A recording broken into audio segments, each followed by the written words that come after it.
Real men want to drink Guinness, but don't expect them to pay for it. September 25, 2013. The reason the bubbles go down is because of the drag created by the bubbles rising up the center. Yeah, like a metaphor. Click this ad. It's great, the internet told me so. It says it represents something good about humanity. You're going to cry and feel good about the future and then consider ordering a Guinness. That is, unless you already like Guinness, and then you're going to have a totally different reaction, like switching to Belhaven. The choices we make reveal the true nature of our character. Yeah, we're sheep.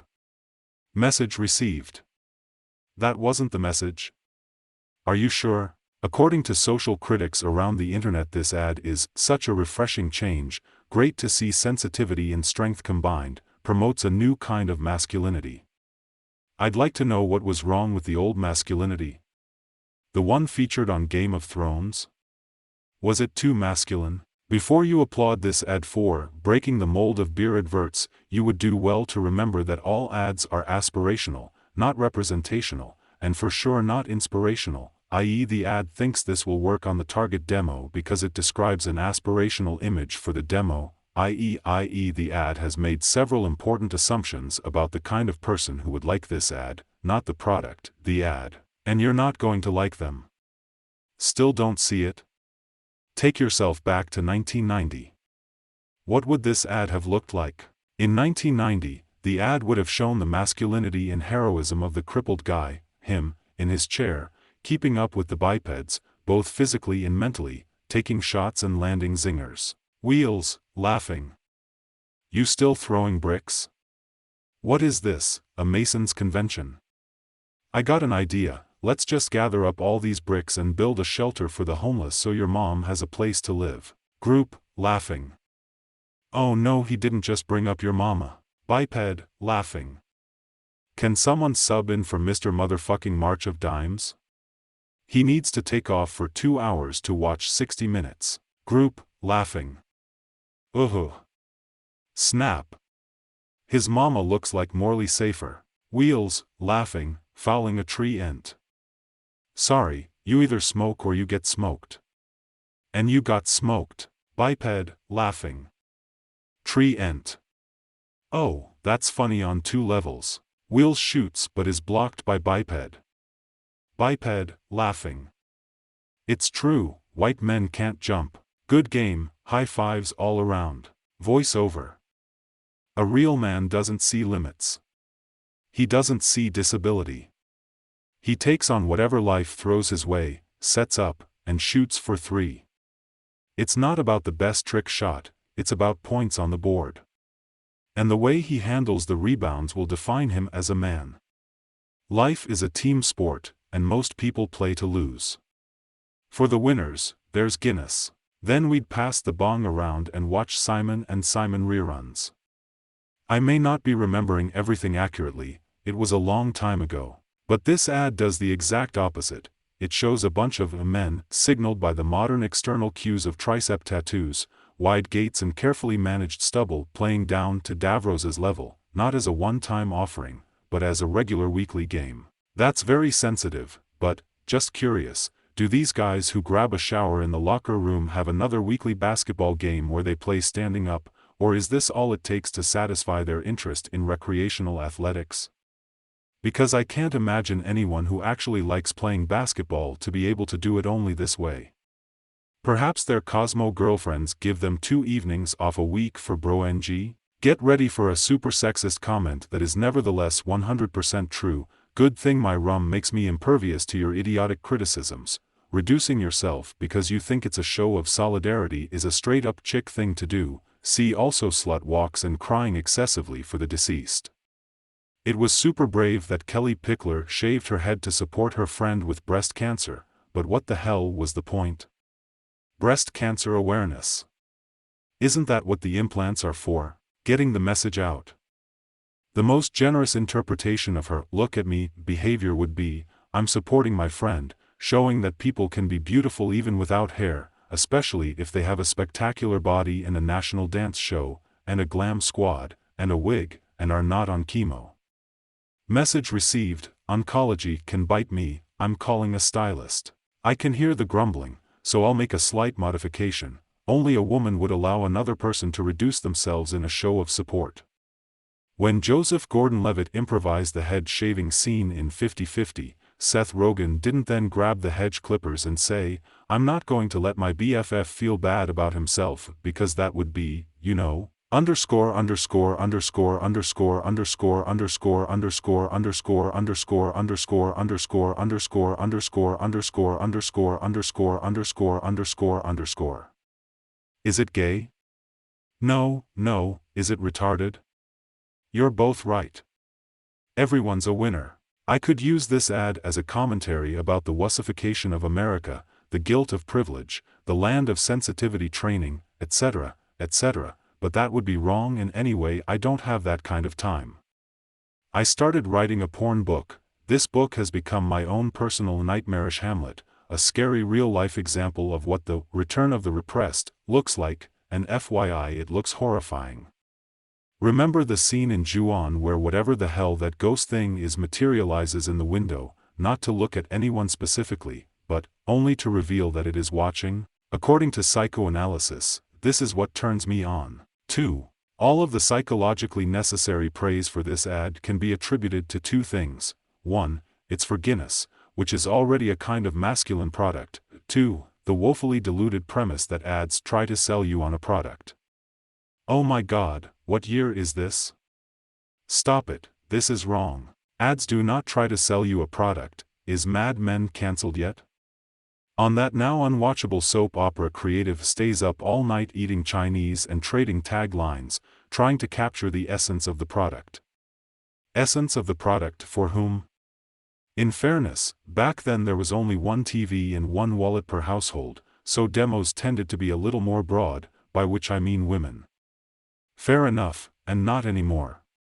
Now ads target a specific demographic, and tailor an aspirational message/image for that demo on which is piggybacked whatever product paid for the takeout.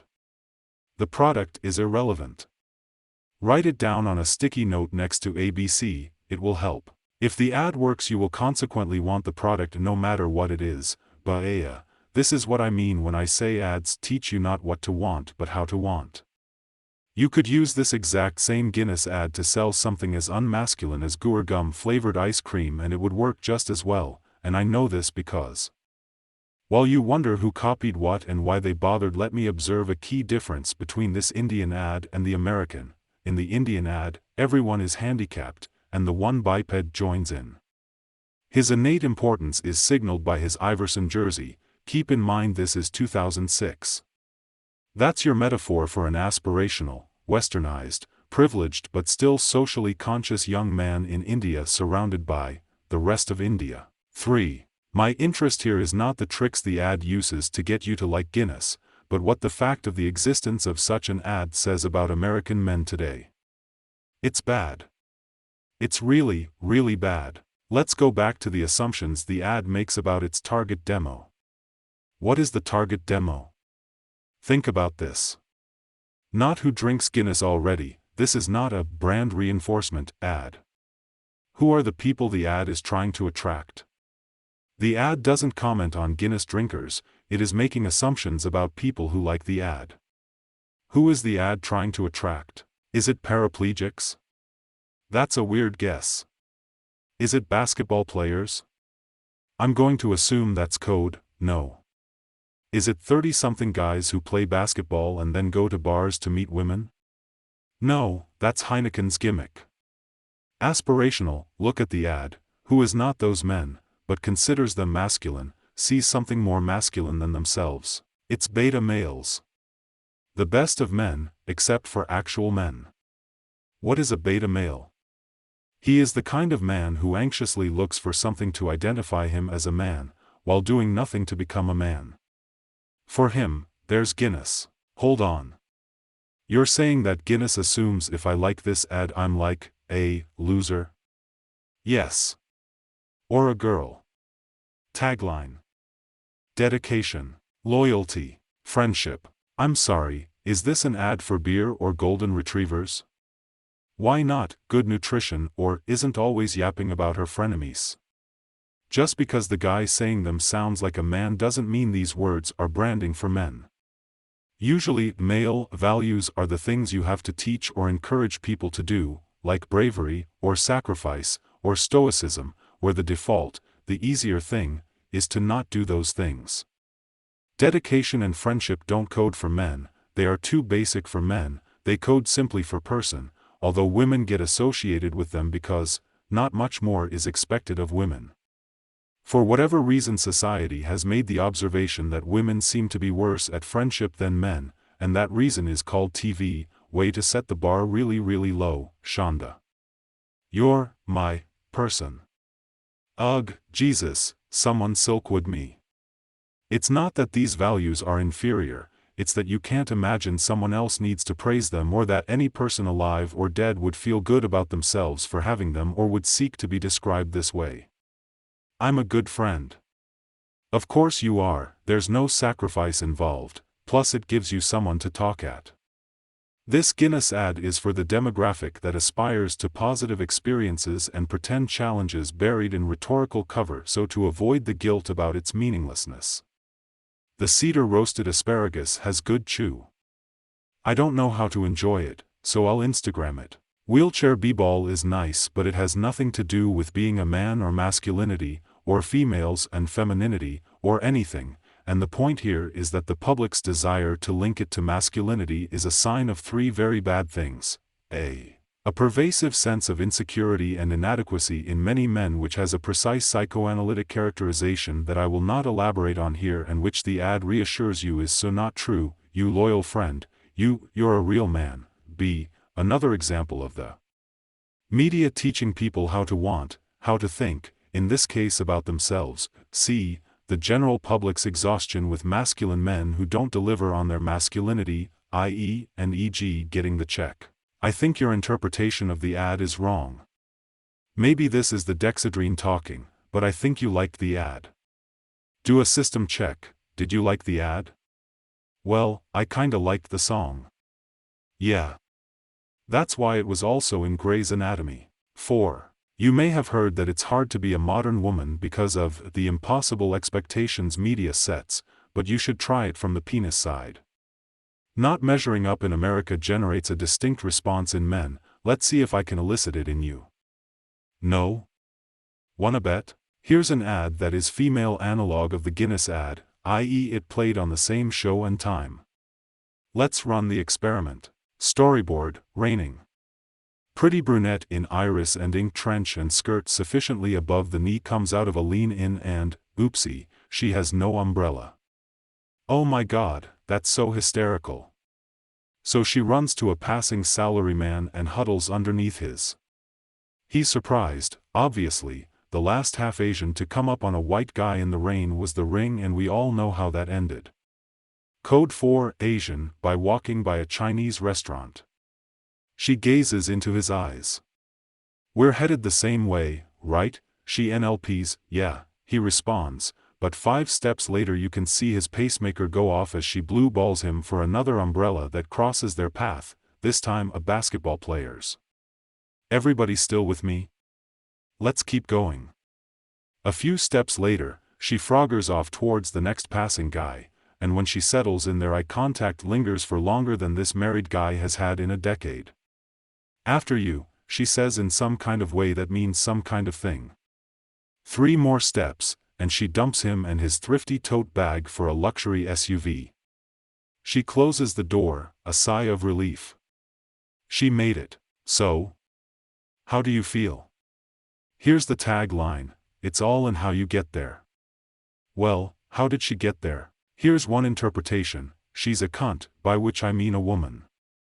The commercial represents a reality about women, hopping from guy to guy, taking. And that sigh at the end was what she really thinks of men. Equals Cho adds. You'll observe that this harpy never said thank you, she never even said excuse me. She just assumed it was okay, she was entitled, the world belongs to women, and when she got as far as his 5.5 inches could take her, she was off to the next guy, black guys, and home wrecking. Even better, she is proud of how she pulled it off, because getting to her car isn't the only goal, learning how to manipulate emasculated men is just as important. Note she never used a woman. The tagline reminds women that they shouldn't feel too guilty about it. Men are dispensable. As an aside, buy a Cadillac. That's one interpretation, but the striking thing about the ad is how she explicitly did not slut her way from man to man. All she did was ask to use their umbrella and got it. That's the female power. What's enraging isn't that women are sluts, but that they are not sluts, that they are able to manipulate men, get what they want, without paying for it. That message to female viewers is what gets men angry. The problem with this analysis is that it assumes the message is for women only, as if women are the ones who buy themselves Cadillacs, and as if men would not be exposed to this commercial except by a wife who drags her husband over to it. Oh, look at this great ad. I want a car. But this ad was on at 4 p.m. on ESPN, same time as the Guinness ad, for the specific male demographic that is home watching ESPN at 4 p.m. e.g. guys home at 2. What's the aspirational message to those men? She's exactly the kind of woman they wish was in love with them. I want the kind of woman with max female power, that can get anything she wants, and that everyone wants, but no one can get, and she picked me. See also female superheroes. Okay, but why does she need to manipulate men? What does the ad assume that women assume about men? There's a gigantic error in the ad, yet to most people the ad is totally believable, like this is a hidden camera vid. This error is invisible to them, and if this error was corrected this ad would have never been possible. Do you see it? Why didn't one of these men just walk her to her car? 3 guys, not one thought of this? She's under your umbrella and your natural instinct was not to protect, to help? So wrapped up in what it all means and power imbalances that you couldn't just behave? Okay, forget about chivalry out of sheer selfishness, a Hail Mary long shot. Sure, no expectations, but what the hell, let's see where it goes. Maybe she'll ask you out for a Guinness? Were you so insulted by her entitlement that you couldn't just try? Or so flustered because a woman that you have stripped of her ordinary humanity and forced her to be a symbol of value chose to be near you, your brain couldn't figure out what to do next? In which case her decision to leave you for another umbrella was astutely correct. Odd how she and the commercial knew that. All men are good for is an umbrella because she cannot rely on men to act like men. The point is not simply that those men should have walked her to her car, the point is that the ad knew with 100% certainty that it would not occur to any man watching to do this, that it would not occur to any woman watching that it's weird no man thought to do this. Meanwhile, what did occur to men was that she's a jerk. Look at it from your daughter's perspective. Should she date the guy who walks her to her car, or the guy who doesn't walk her to her car? You can't judge based on that. What else can I judge on? Didn't you judge her based on her wanting to stay dry? Hold on. You're saying that Cadillac assumes if I hate this ad I'm like a loser? Etc., and so forth. Love and hate are opposites for lovers, not ads. For ads the goal is to stimulate want through any emotion convenient. Tagline, ladies, it's all in how you get there, because you're on your own. This is what the ad is telling women, and you, its foundational assumption. The public's exhaustion with men who don't deliver on their masculinity, their general loss of ambition, drive, respectfulness, and purpose, coupled with men's haunting suspicion that their true worth in other people's minds is signaled by women's opinions of them. After all, money, jobs, all that is fake. Hence the need for something to redefine masculinity, to make it real. Well, feminism has emasculated men. Really? A girl did that to you? The Guinness ad proposes that what makes men men is that they don't act like stereotypical men, if and only if they look like stereotypical men, otherwise they're not men. That sentence is 100% correct, but it could only have been written by a madman. Reshoot that commercial using the cast of The Big Bang Theory and the entire aspirational message is obliterated. The mere fact that they took stereotypical-looking men to use as contrasts to stereotypical men means they themselves assume that stereotypical men are indeed the real men, everyone else is waiting to be labeled by some other omnipotent entity. that they are close. And if this is confusing, just change men to women. It's confusing because the Guinness ad is a mess of signals and symbols that you usually only see purposely mixed together for parody, like a Hooters waitress who also turns out to be really smart. Okay, she's only smart at mixology and football, but to a guy watching ESPN at 4 in the afternoon, not coincidentally the same place/time the Guinness ad and Rainy Run were running, this signals as genius.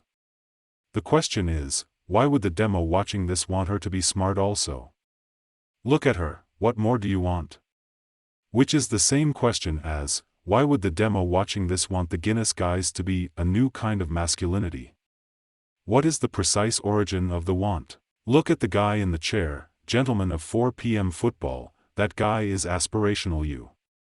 I'm told Vitamin E is some kind of battalion leader, but the only reason she is talking to him is because she is smart, i.e. the fantasy for the viewer is that to talk to a girl like her he doesn't have to be interesting, engaging, witty or cool, let alone young or attractive. She's smart and likes smart guys, so she's happy to stick around and talk to smart guys about the things that interest them. Again, smart here carries the loosest possible definition so it can apply to 4 p.m. Disney affiliates, but the point is no different than if she was solving for X. You don't have to woo her on her terms, whatever they may be, she's ready to meet you on yours. At this point you will no doubt think that the fantasy here is to be able to score a Hooters waitress or a 36-24-30, but this is neither true for you nor for the ad. The point for the ad isn't her as physically attractive but her as a type, a Hooters waitress. If she was 30 pounds heavier but still had the same attention to her appearance, makeup, etc., and adopted the style and mannerisms of hot girls, then she would still cause that kind of approach anxiety, she would still be such a symbol. I'm pretty sure this is the entire gimmick of the Kardashians. I know this is going to sound like madness, but 8 out of 10 that approach anxiety is defensive. You think you want something you really do not want, that person is not for you. I don't mean not good for you, I mean you do not really want this. But anyway, the point here is that the ad mixes up the symbols as humor, to fool you into thinking that what's humorous is that this type could play against type. But the horrifying Ju-on reality is that the symbol ceases to be a symbol for you the moment she violates her own symbolism, the moment you get to know her, and then the want disappears. Just like fear. If that ghost in the window so much as coughs like reality, you will scale the wall and beat it the fuck out. And I know all this is true because the ads told me so, in order. You're going to be infuriated at this blonde Hooters waitress for only being attracted to chiseled abs and a commanding phallus, but even if she miraculously chose to come under your umbrella, you'd see suddenly she was only a brunette, and you still wouldn't do anything about it. And off she goes, a missed opportunity. And before that ignites your amygdala into a blinding self-hatred, you will remember that it's all the cunt's fault, and besides, never mind all these girls, the fact that you're a good friend to your less fortunate friend is what makes you a man. But since you are not actually a good friend, indeed, you don't even have any friends, well, this ad will signal to yourself that you are. Message received. As an aside, drink Guinness. How does the shutdown relate to me? September 25, 2013. Is Obama there? Everyone knows ads are propaganda, but what happens when you have an ad for propaganda? While you sip your first Guinness and try to figure out why China's government can only ever shut down once, you can ponder this ad. The only reason you haven't spit nitrogen bubbles on your screen is I haven't shown you the other half of this outstandingly accurate abomination. You should get yourself a towel and another drink. Intelligent people like to tell each other that they aren't liberal or conservative but independent, that Fox and MSNBC are biased and can't be trusted, that partisanship, special interests, and lobbyists have destroyed America, in essence, that they are not ideologues but practical, reasonable people who just want the system to do what's right. Then you ask them what exactly right is, and the yelling starts. Intelligent people, like racists, are fluent in describing themselves in opposition to what they are not, but ask them to define themselves by what they are, tell you what they do believe in, and they're lost. They have opinions on issues, sure, but ask for an overarching ideology and their face Botoxes. Overarching ideology? Only people with manifestos have ideologies. Not having an ideology is the whole point of being independent. The only thing they deal in is facts or reality, and gun to head if they believe in anything it's science. Not physics or chemistry, but evolution. You know, whatever ideologues hate. I phrase it this way not to insult a group, but to show you how very easy it is to identify a group, because when a group becomes a demo it loses most of its freedom of action and becomes black sheep. Do you want to see the consequence? Turn on CNN. 2. The government shutdown just shows that our government doesn't function correctly. That's one interpretation. The other is that when a car starts to smoke, you pull over and fix it. You don't keep going till it explodes, though I recognize the explosion makes for better TV. What you're seeing is the ordinary backroom realigning of interests and powers, but this time trying desperately to hide from a voyeuristic media that caters to a demographic, i.e. you, that believes that never more than 3 at a time colorful but poorly understood hashtag issues will eventually get us to Mars. We shouldn't go to Mars. You got your wish. Off topic, speaking of Mars, here's an interesting thought. If things proceed as per y equals mx plus b, then the entire human race of the future interstellar diaspora will all be Chinese. Huh. What do you know, Star Trek was way off. Americans, by which I mean a populace propagandized to the left or right or middle, cynically believe that, wanting to get re-elected, or arrogance or ideology is what's to blame, as if 500-plus career Machiavellians are too stupid to know what an underemployed theater grad knows. They should just do the right thing. Who will let them? You? The shutdown was the inevitable consequence of a government not permitted to compromise, smothered by the oppressive gaze of a kamikaze media that will kill itself and your country just to get a headline today. I'm starting to wonder if the reason it is always pretty white girls who get kidnapped is that the media is the one kidnapping them. And you blamed Bear Stearns for being too focused on short-term profits? CNN's time horizon is your next micturition. The media demands partisanship, conflict, opposing sides, but despite having 24 hours to fill will never, ever explain the interplay between complex issues, preferring to feature them in segments while hyping them to a crisis. Imagine trying to have sex always on camera, and always with a goat, and always with some know-it-all screaming at you, "Get hard now. Now. 8 seconds left. Now. What's wrong with you? Jesus, can I take a minute and do this privately?" Transparency. If Senator X makes a concession, the relevant media will proclaim him a loser and a coward. They don't want representatives, they want cage fighters. There's no reward for compromise and there's no safe place to attempt it either. This is 100% your fault. I can't believe how stupid these people are. It's great how you can't find employment but have time to micromanage the US Senate. #outrage. If you want to know what political career disaster looks like, have an infinitely leggy ex-sorority girl in flesh-toned Manolos sitting behind a glass table in perfect lighting announce to 50% of America that you were beat by an old woman from California or an old man from Ohio. Huh, what a cuckold. Back to you, Kent. You blame Congress? They are the ones who don't get it. When a representative democracy gets crippled by what amounts to a 3x3 magic square, it's not that they can't figure out the solution is easy, the answer is 15 and the 5 is a gimme, we just need someone to dare allow himself to be filmed putting the 1 on the left or the right or the center so we can finish the other 13 numbers and go bomb Syria. Wait, what? I don't understand. Yes, that's my point exactly. 3. I'm not saying the shutdown isn't a real problem, only that if the news came out only in weekly format, this particular shutdown wouldn't have happened.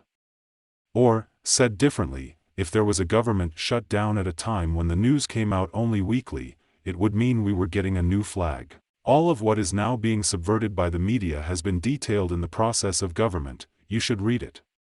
But you won't, it has too many characters, and this is accurate no matter how you define characters. Come on, at least read chapter 20, it's online. Jesus, here. It's pretty boring. I know, you want to know how the news relates to you, and boy oh boy do I have the news network for you. But that book was written in 1908. Based on what I've seen on Downton Abbey, things were a lot different then. Well, yes, obviously, there had just been a massive leap forward in technology and industrialization, a booming economy fueling a wealth gap, temporarily course-corrected by a financial panic, precipitated by the failure of two over-speculating brokerage houses. There were also, simultaneously, great advances in progressive causes like workers' rights and food quality, all on the background of decreasing importance of religion among educated whites in favor of science. Not physics or chemistry, but evolution. Tabloids were incomprehensibly popular, partisan media the norm. A loosening of conventional morality manifested as bored promiscuity, female bisexuality, and a flood of new porn the likes of which never existed before. That does sound different. And awesome.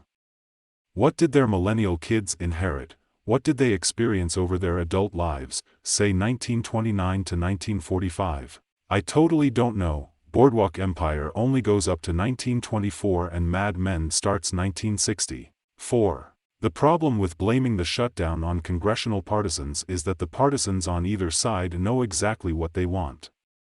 When there are specific things you want, compromise is usually possible. The public in the middle, however, don't understand politics, only emotions given to them by TV, and so their beliefs are cobbled together in real time, improvised, as they get more information. One trending topic at a time, each vacuum sealed to prevent cross-contamination. They don't look at things historically, culturally, humanistically.